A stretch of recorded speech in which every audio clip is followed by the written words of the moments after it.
NOLA.com and Tom Spicue and Jared Rose over at Acadiana High School with big defensive lineman and tight end. You got to point that out. Landry, who we were just talking. You're number 48 on the Nifty 50 that Jimmy Smith just put out recently, and that caught you off guard a little bit. It did. What did Jaren showed you? What was the reaction like when you saw your name on a list like that? Oh, shocked, like excited, like it was a big shock to me. I wasn't expecting it. Yeah, and I guess you're among some of those guys that are on that list and starting to get some attention. You maybe have been a little bit more under the radar than some of the guys on the list, but colleges started to notice you in the fall, and some of the coaches over here and some of those guys, the seniors that are graduating, you said they kind of started to look to you already that you were going to be maybe one of the next guys that had to kind of step up. What were some of those conversations like, and what were, I guess, some of the expectations that they've kind of expressed to you for yourself as you kind of move into now being a senior? Expecting me to take leadership, lead this team to another state championship. Just stay humble and, stay focused. What's it like to be a part of a place like this? I asked Kevin more about it over the summer, to be a guy that comes through here as a young guy and to see some of the things that came before you, some of the guys that came before you, and to now be in a situation where you're one of the upperclassmen and you're getting some college looks and you're going to have to be a leader as a senior. What's it like to have kind of seen what came before you and now know it's your turn kind of? It definitely makes you want to keep the tradition going, be as successful as they have been. Yeah. And some of the colleges that have started paying attention, you said you were a little bit surprised when Kansas State they were the first ones that really started to show some interest, invite you. Like mid-season this year, yeah. Yeah, invite you some camps and things. What was that like to start hearing that some colleges were starting to take a little bit of notice? I was surprised. Finally, honored that my talents is getting noticed. My dreams is before me, it's getting real. Some other folks have joined in. UL right up the road, ULM, Tulane's another one. Texas Tech, you said, had shown some interest.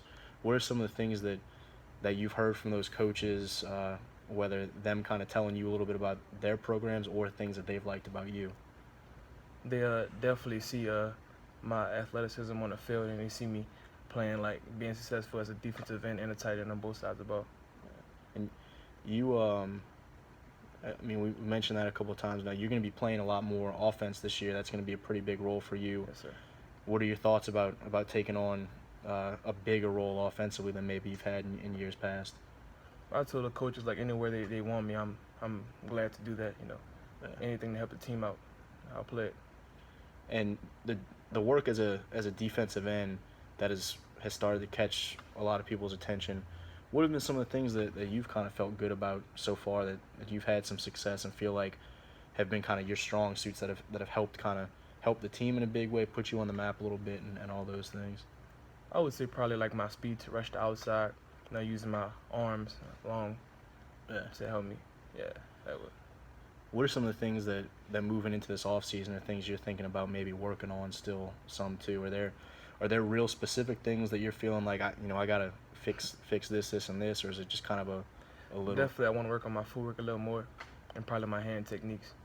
Could always get better in that area. I know, and we mentioned too, talking about the guys that have expressed to you the responsibility they kind of expect to leave to you and be a leader and all those things. Do you hear much, or have you kind of picked up much from watching those guys like Jaren and Kevin go through some of the recruiting stuff, or even guys before then with Mouton, who ends up going to LSU, or really any of the guys just in years past, and just kind of some of the stuff they've been through, or any advice they can kind of pass down to you? Just to stay humble. And, always continue to work. Eldora and Tajay, your mom is waiting for y'all in the front. Eldora and Tajay, your ride is waiting for y'all in the front. Mom is waiting for y'all. Somebody's mom's waiting for them. But yeah, you were saying they told you pretty much be humble was the best advice. And to continue to work, never stop. And you're figuring out a lot of things in terms of where you plan to visit and all those things this summer. You said LSU. You'll probably get to LSU camp again this year. Yes, sir. Any other places that you kind of have in mind that you'd like to go see, or are you still really early and working it all out? I plan on going to Kansas State camp. Yeah. They've been showing a lot of interest in me. Any other things about you that, for folks that are just kind of getting to know a little bit about who you are, that you kind of ways you describe yourself, even if it's not necessarily as a football player, but just as a guy, like your personality, anything like that you kind of think is a good way to describe you? I would say I'm always the one to have fun. Like, I'm always the one to make light of a situation, Yeah. a people person, like to make jokes, but I'm a hard worker at the end of the day. Good deal. Yeah. There you go. Andre Landry over at Acadiana High School, member of the Nifty 50.